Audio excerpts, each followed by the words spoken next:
Bagi teman-teman yang belum follow Instagram saya, silakan di-follow karena di Instagram saya sering melakukan tanya jawab untuk follower melalui video. Kemudian Instagram juga saya sering bagi ataupun upload foto, video tentang kesehatan.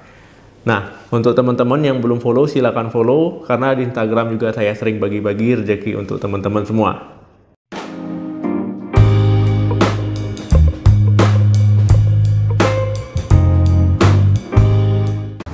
Halo, Assalamualaikum warahmatullahi wabarakatuh. Balik lagi di channel saya. Semoga teman-teman selalu dalam keadaan sehat. Teman-teman yang mungkin menjaga kesehatan itu merupakan salah satu cara yang terbaik ya agar tubuh kita tetap sehat. Tetapi banyak orang yang mengabaikannya. Banyak orang yang tidak peduli ya karena asik bekerja, sibuk bekerja, atau karena gejala yang ditimbulkan itu belum begitu parah ya, belum begitu jelas ya, banyak orang yang mengabaikannya. Nah, termasuk di sini kesehatan ginjal. Nah, jadi ginjal itu merupakan ya organ di tubuh kita yang berfungsi untuk membuang kotoran dan menyaring racun-racun di darah kita ya, kemudian nanti dibuang melalui urin. Dan juga ginjal berfungsi ya untuk membuang kelebihan cairan di tubuh kita. Nah, jadi teman-teman, kalau seandainya ginjal itu terganggu fungsinya, otomatis tubuh kita juga nanti akan bermasalah ya, karena ini merupakan organ penting di tubuh kita. Nah, jadi pada video kali ini kita akan membahas ciri-ciri ginjal sedang tidak sehat.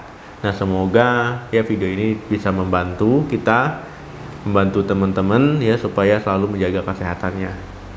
Jika ginjal kita tidak bekerja secara optimal, jika ginjal kita tidak bekerja dengan benar, otomatis ini akan membuat penumpukan limbah-limbah yang beracun di tubuh kita ya. Kalau ini terjadi, otomatis ya tubuh kita sedang tidak baik-baik saja. Nah, kemudian biasanya penurunan fungsi ginjal itu tidak mendadak, biasanya bertahap. Nah, jadi memang kita harus mengenalinya ya, bagaimana kondisi kesehatan ginjal kita ya, apa yang terjadi, gejalanya bagaimana, supaya kita tahu. Nah, gejala yang paling mudah kita temukan itu ada beberapa ya. Yang pertama itu warna urin berubah. Urin normal kita itu kan warnanya putih bening ataupun sedikit kekuningan. Nah, tetapi ketika ada perubahan warna di situ berarti menunjukkan ada masalah.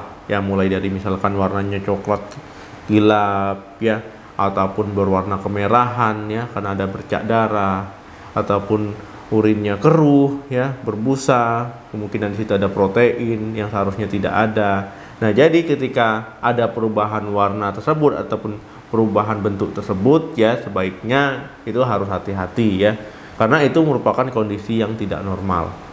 Nah, jadi teman-teman memang harus tetap waspada, apalagi diikuti gejala lain, misalkan adanya nyeri ya, nyeri ketika buang air kecil ataupun nyeri lainnya.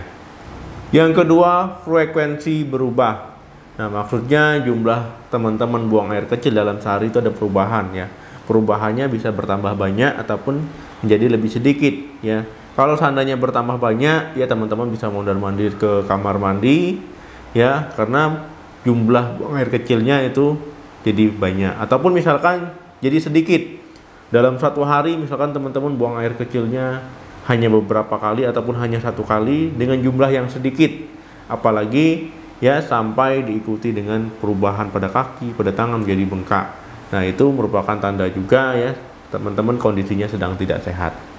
Kalau teman-teman mengalami kondisi seperti itu ya, sebaiknya langsung dikonsultasikan ke dokter ya untuk melihat apa sih yang terjadi sebenarnya.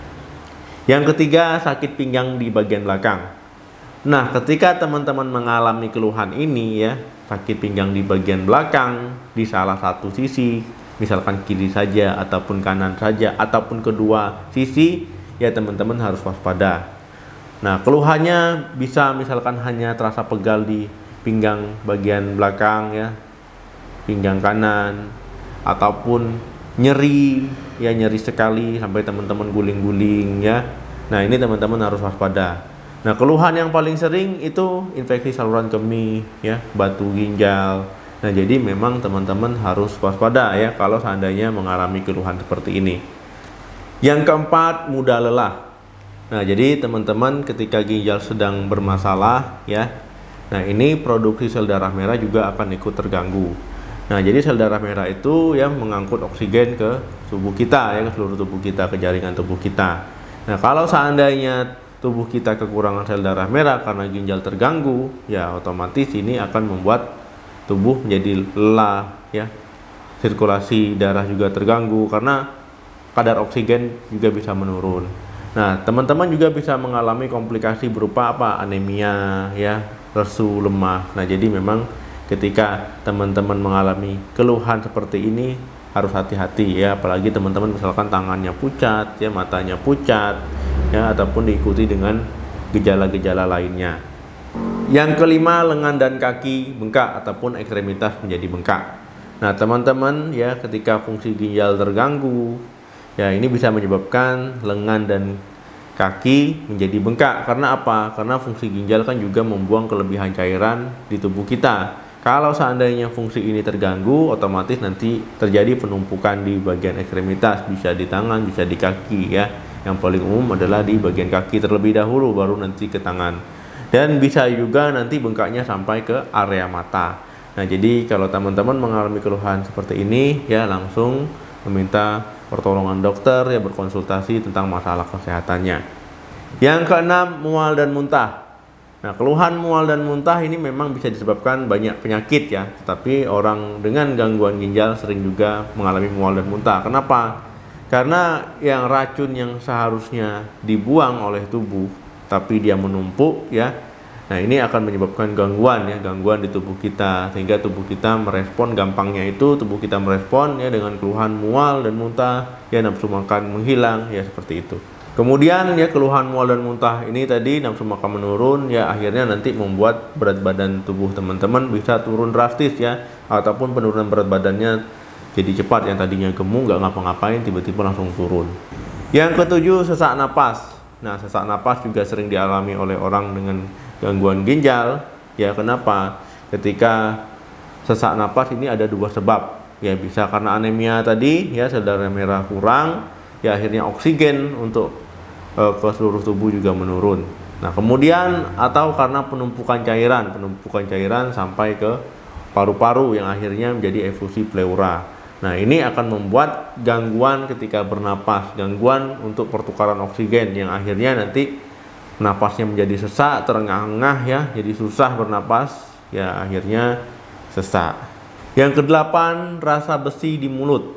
Nah, akibat penumpukan zat-zat sisa, akibat penumpukan zat-zat beracun di tubuh kita, ya, bahkan teman-teman kadang bisa merasakan rasa besi di mulut, ya. Ya, karena itu tadi, ya, penumpukan zat-zat yang seharusnya dibuang tapi tidak dibuang, ya, apalagi kadarnya terlalu banyak. Nah, kemudian, ya, akibat ini, ya, teman-teman jadi tidak nafsu makan juga, kemudian napas juga menjadi tidak sedap. Nah, memang harus hati-hati.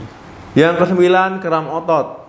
Ya, otomatis karena ginjalnya sedang tidak sehat, sedang tidak baik-baik saja, ya, tubuh akan juga mengalami gangguan elektrolit, ya. Gangguan elektrolit ini yang akhirnya bisa mempengaruhi fungsi dari otot, fungsi dari saraf, ya. Nah, akhirnya bisa gampang kram. Nah, jadi teman-teman memang harus hati-hati. Memang kram otot ini bisa dialami oleh siapa saja, orang yang kelelahan, ya, orang yang misalkan habis olahraga berat. Tetapi kalau diikuti dengan keluhan-keluhan yang lainnya yang mengarah ke sana, ya, memang teman-teman harus waspada. Jadi kapan nih harus ke dokter kira-kira, Dok? Nah, jadi teman-teman, ya, yang saya sebutkan tadi memang mungkin gejala ataupun keluhan pada penyakit lainnya juga ada, gejala umum yang mungkin ditemukan di penyakit lain. Nah, tapi kalau teman-teman misalkan mengalami hal tersebut, atau teman-teman ada penyakit infeksi saluran kemih berulang, ya, sakit batu berulang, batu ginjal maksudnya, kemudian juga misalkan teman-teman ada riwayat hipertensi yang lama atau apalagi yang tidak terkontrol, teman-teman ada penyakit diabetes, sakit gula yang tidak terkontrol ataupun diabetes yang lama, ya, sebaiknya memang harus berkonsultasi ke dokter, rajin kontrol, ya, untuk mengecek fungsi-fungsi dari organ-organ tubuhnya. Jadi kalau seandainya ada yang bermasalah bisa cepat ditangani. Jadi semakin dini terdeteksi, semakin cepat pengobatan, itu hasilnya akan jauh lebih baik ketika sudah parah, ya, ataupun gejalanya sudah berat.